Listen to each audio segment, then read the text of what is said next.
নমস্কার বন্ধুরা, উত্তরবঙ্গ ভ্রমণের পরবর্তী পর্বে আমরা এসে গেছি গরুমারা অভয়ারণ্যে।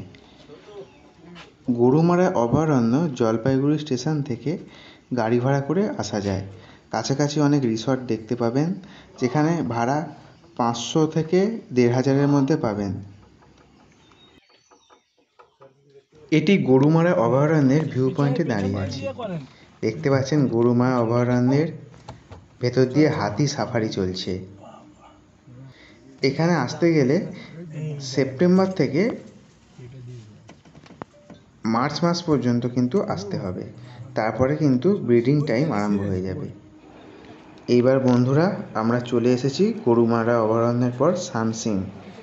এখানে একটি পাহাড়ি ছোট নদী, যেটাকে বলা হচ্ছে স্থানীয় ভাষায় রায়ডা, এটি হচ্ছে তোরসার একটি উপনদী। এই ভিউ পয়েন্ট থেকে দেখতে পাচ্ছি।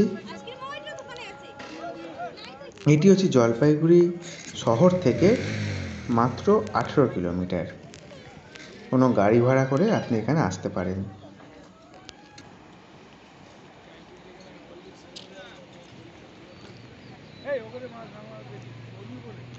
আমরা এবার নিচে যাব, নদীর ধারে বসবো।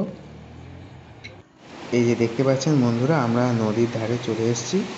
নদী খুব শান্ত, স্নিগ্ধ, জল খুব ঠান্ডা। এখানে এলে আপনার মনে সত্যি শান্তি পাবেন। এখানে নদীর ধারে একটি কটেজ রয়েছে, যেখানে একটু চা, ভাত, জলখাবার সব পাবেন। তো বন্ধুরা, কেমন লাগলো কমেন্টে জানাবেন। আসছি পরবর্তী পর্বে। নমস্কার।